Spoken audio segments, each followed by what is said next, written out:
You know how we're always told that to make our lives better, we need to add more? More habits, more goals, more stuff. But what if the real secret to a better life isn't about adding, but subtracting? Today, we're going to dive into some really profound Japanese wisdom that completely flips that idea on its head by looking at 12 powerful ways to let go. And right here, this is the core of it all. On one side, you've got that constant cultural push to accumulate, but on the other, you have this beautiful Japanese principle of letting go, of actually creating space for what truly matters. It's such a powerful shift in perspective, isn't it? It's about moving from just filling our lives to carefully curating them. This whole idea is captured perfectly in one word, Tebanasu. It literally translates to let go from your hands. And that's really the heart of what we're exploring. It's an active release, a conscious choice you make to unburden yourself. All right, so let's start with our internal world. Because before we can even think about decluttering our homes or our schedules, we have to deal with all the noise that's going on inside our own heads. I mean, we all know this problem, right? The endless scrolling that just shatters our focus and that quiet, creeping feeling of comparing our lives to everyone else's. Well, the solutions from Japanese wisdom are pretty fascinating. First up, there's Zanshin, which actually comes from martial arts. It's all about keeping this state of calm, relaxed awareness. And then there's Shiru, which is simply about knowing what is enough. And this quote just nails what happens when you practice that awareness. When you really create that distance from all the digital noise, you start to reclaim your own mind. You can finally hear yourself think again, clearly and without interruption.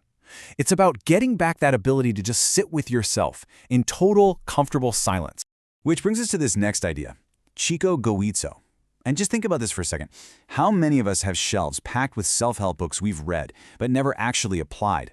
This principle says that knowledge without action is basically worthless. True wisdom, true understanding only happens when what you know and what you do become the exact same thing. So how do we actually put that into practice? Well, it's surprisingly simple. Instead of just chasing after new information all the time, go deeper with what you already have. Pick one powerful book and reread it. Then reread it again until its message moves from your head into your hands. Reread it until you feel like you have to act on it. And finally, to really clear our minds, we've got to look at our words. Kotodama is this belief that words actually have a spirit, a power to shape our reality. So when you're constantly complaining or using negative language, you're not just describing your world, you're literally helping to create it. The lesson here is to consciously let go of the words that just don't serve you. Okay, so now let's move from our internal world out into our physical one, because the state of our environment has such a direct, powerful impact on how we feel inside. Think about this for a moment. That little bit of stress you feel in the morning, standing in front of a closet that's just overflowing, trying to figure out what to wear. That's decision fatigue. It's a tiny little mental drain that day after day really starts to add up. Our clutter costs us way more than just space. It costs us precious mental energy. When you carry heavy things, you just don't feel like moving. But when you're light, movement feels natural, easy. And this applies to everything. From those heavy, uncomfortable shoes that stop you from taking a walk, to that kitchen gadget you never use, all the way to heavy responsibilities that drain your energy and give nothing back. Lightness makes action easy. Now this is often the hardest part for so many of us, letting go of things that are tied to our memories. We have this fear that if we get rid of the object, we'll somehow lose the memory itself. But try to reframe it like this. It's not about erasing the past. It's about freeing yourself from being anchored to it. This quote just captures that feeling perfectly. The memories are still there, safe in your heart, but the physical and emotional weight of clinging to yesterday, that's gone. What you gain is freedom. The past already had your full attention.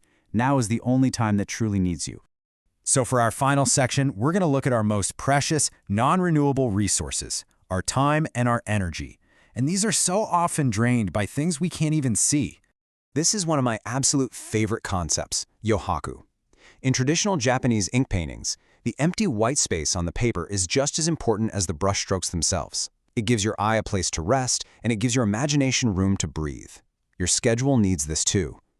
That unscheduled empty time, it isn't laziness. It's absolutely essential for clarity and peace. So how do we create that space? Well, one of the single most effective ways is by letting go of late nights. Think about it. After a long day, our willpower is shot, which makes us super vulnerable to mindless scrolling. By trading those low-quality hours for the fresh, quiet potential of the early morning, you reclaim all this time for what really matters. Protecting your energy also means you have to be selective about your commitments. Sometimes this means creating some respectful distance from people whose negativity just consistently brings you down. And it also means learning how to politely say no to things that don't genuinely excite you, which frees you up to give a wholehearted yes to the things that do. This piece of samurai wisdom really hits home. If you spread your energy thin, trying to do everything and please everyone, you end up giving your best to, well, nothing. Being selective isn't selfish, it's strategic. It's what allows you to show up fully present for the things you truly commit to. So, after all of this, what's the ultimate takeaway? It really boils down to this one simple but profound truth. The act of letting go of Tebanasu, it's not about loss at all. It is an act of creation. You create space. Space in your mind, space in your home, and space in your schedule.